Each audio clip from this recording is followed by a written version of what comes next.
I'd now like to invite, actually Rob, would you like to come forward, and perhaps I might ask for your help to sort of manage who's coming and going, and how you'd like to use the next 15 to 20 minutes. With the permission of the Chair and the committee, I was wondering if we could bring the local board presentation forward, as Troy Churton, member Churton needs to be gone by 10, and I understand his presentation will take a minute.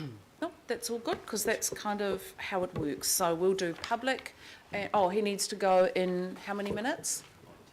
By 10. By 10. Okay, we should be, well, I guess it's in your hands, because what we can do is do the presentations and then take Troy, or do you want to just get straight? 1 minute. Okay, good, let's do that then. So thanks very much, and thanks to the delegation here. So I appeared in front of you all a week or so ago in the governing body regarding inputs into the planning process generally, and I used this example as one thing that was happening. I've read the report that's before you. I support the public lobby that's there. I just wanted to make a few comments about what you will hear in greater detail from the public.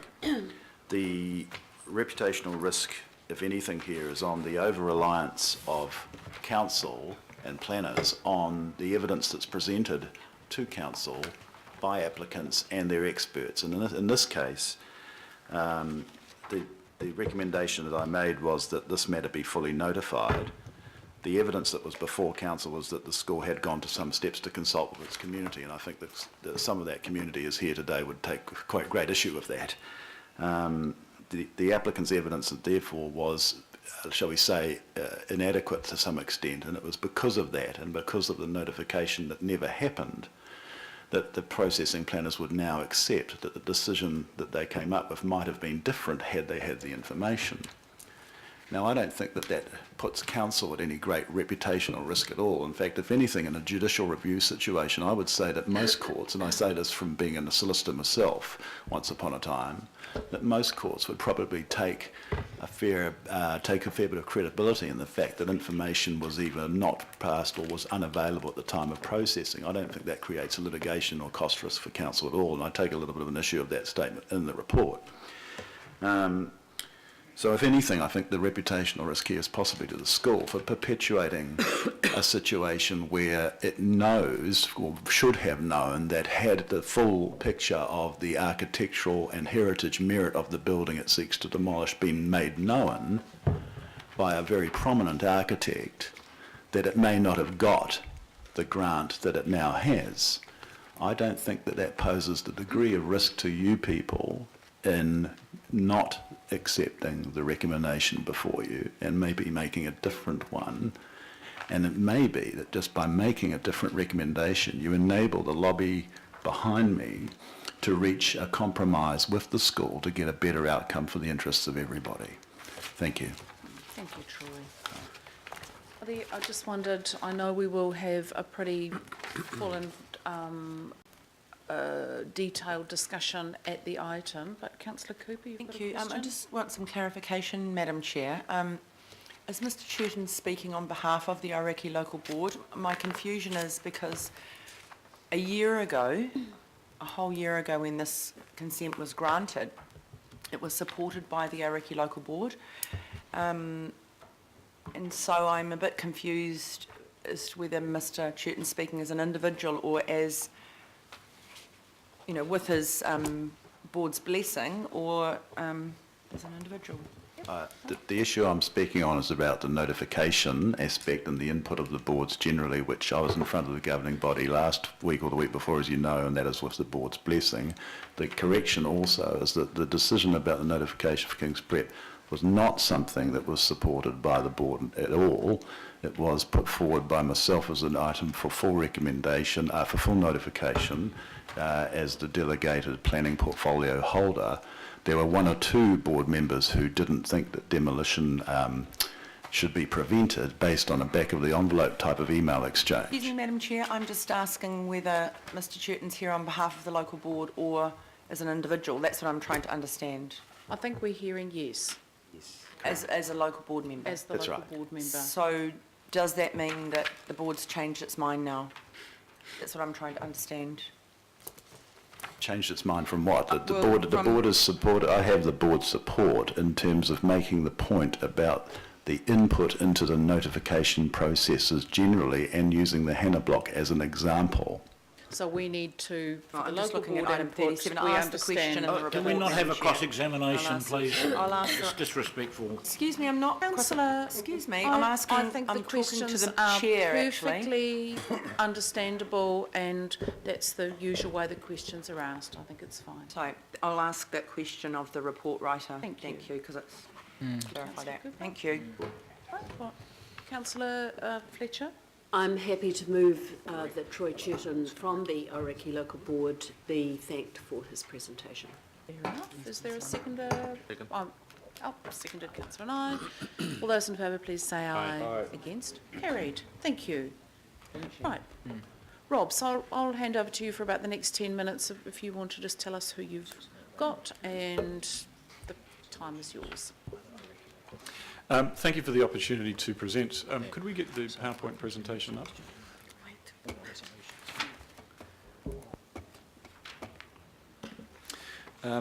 So thank you for the opportunity to present to you on behalf of the Save the Historic King's School Hannah Block Group.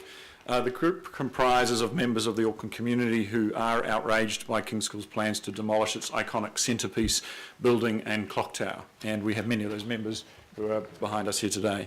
The group was formed shortly after the schools announced it had plans to demolish the Hannah Block and the Kingsway magazine in May 2015, despite the schools being granted consent for demolition 6 months earlier in December 2014. For many people, that was the first time that they had heard of it. Today you'll be hearing from myself, a former pupil of the school, Rob Thomas, King's School architect for 35 years, Malcolm Brown, and also heritage expert Dr. Miles Gregory. The demolition of the King's School Hannah Block is full with red herrings. Aoraki Local Board member Troy Churton first requested on record to Auckland Council that the building be notified. This request was not granted. The heritage determination submitted to Council was inaccurate. At the King's School site there are two important buildings.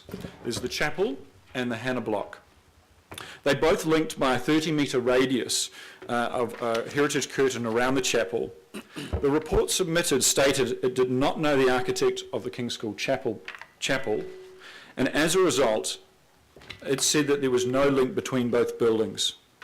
If the council had searched the property files right now, you will find that the architectural drawings of the chapel and the Hannah Block both state they are designed by the same person, which is the architect Daniel Boyce Patterson.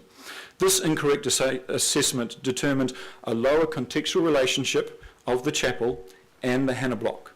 Therefore, a heritage assessment of the Hannah Block was never undertaken, despite the council's ability to have requested one because of the heritage curtain around the chapel. This gave rise to the consent to the demolition of the Hannah Block. The same consent for demolition application included Salmon Reed Architects stating that the building has considerable heritage significance.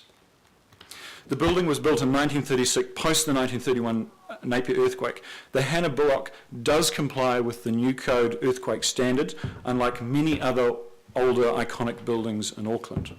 The most notable option put forward by Beckett to King's School Board was to preserve the facade of the Hannah Block building, and a new purpose-built building behind would cost an estimate 9 to 12 million instead of the 30 million project proposed. Therefore, retaining the facade of the Hannah Block building would not hold the school back. That's a report that was not submitted to Council. There is significant public support to protect the Hannah Block, despite the school saying that it had consulted. The campaign has drawn the support of engineers, architects, former teachers. We even had a current teacher sign the petition but then withdraw. And many heritage groups such as Auckland Civic Trust, which you'll hear from today. The King's School Hannah Block is part of a unique set of Auckland buildings. It was built by renowned Auckland architect Daniel Boyce Patterson. Mr. Patterson was Auckland's leading architect who designed the St David's Church, currently under threat, Pitt Street Fire Station, a robust fire station, and Government House. I ask you, faced with the same decision, would you permit the demolition of the blocks of Otahu College, Auckland Boys and Girls Grammar School, or Mount Albert Grammar School? These are Category 1 and 2 heritage buildings. The fact that the Hannah Block has not been classified as a heritage building is a major oversight, and there are existing heritage precedents for protecting the Hannah Block. We are making the plea to you, in light of the demolition consent application being inaccurate, that Auckland Council issues a heritage protection order on the facade of the King's School Hannah Block to prevent its imminent demolition. We also ask that Auckland Council undertake an immediate assessment of the heritage value of the Hannah Block and Clock Tower, and that the heritage value of the buildings are kept and incorporated into the proposed King's School Millennium Building. I now hand you on to Malcolm Brown. Thank you. Thanks, Rob. Just push the button. Madam Chair, councillors, I'm Malcolm Brown. I have served as King's School's architect for the past 35 years. My professional opinion clearly states that the material that you have has already been supplied to you. The present proposal to demolish the beautiful and iconic Hannah Block is incomprehensible. It is not necessary. It is logical and feasible to retain and strengthen this building to compliant and contemporary standards, or alternatively preserve the historic facade to retain the heart and focal point of the school. King's School Hannah Block forms the iconic centrepiece and backbone design on which the school has developed its identity. The school's decision to destroy a valuable element of its history is, in my opinion, incredible. It is the function of the school's decision makers to preserve that which enriches the total school King's experience for the generations that follow, and that means preserving its built heritage. This has been a foremost consideration for the 35 years that our practice has been involved with the school.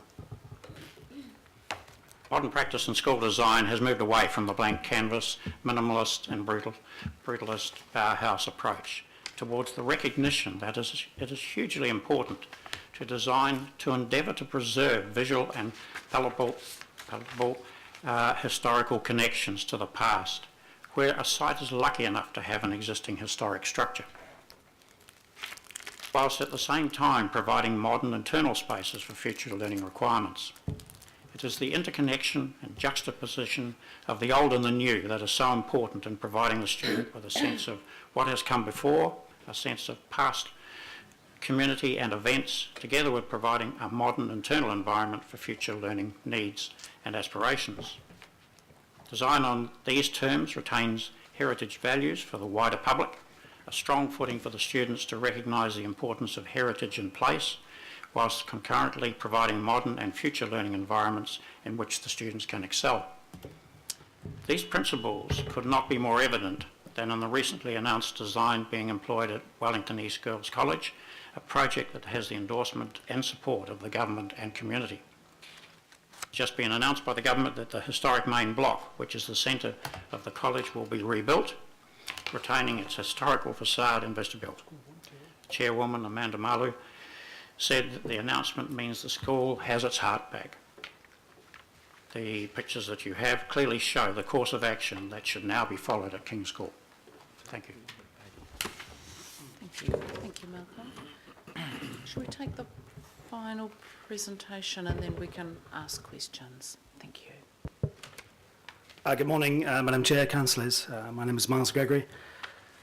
The town hall that we sit in today is to Auckland what the Hannah Block is to King's School. It's an iconic structure built with the aspirations of a community at its heart, and to demolish it is to rip the heart out of that organisation.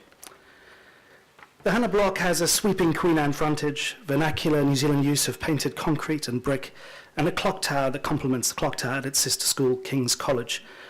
It is possibly the most impressive building of any New Zealand primary school.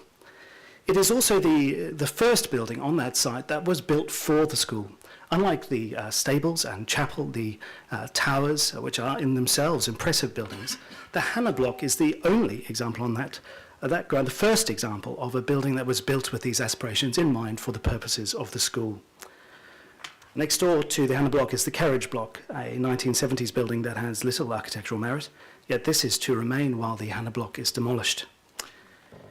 I'm not sure in what way demolishing the Hannah Block, in the words of the school, faces the challenge that it requires some remedial work. Great institutions do not demolish the buildings that lie at their heart. Oxford would never demolish the Radcliffe Camera. Harvard would never demolish Massachusetts Hall. And I hope that Auckland would never demolish the Town Hall.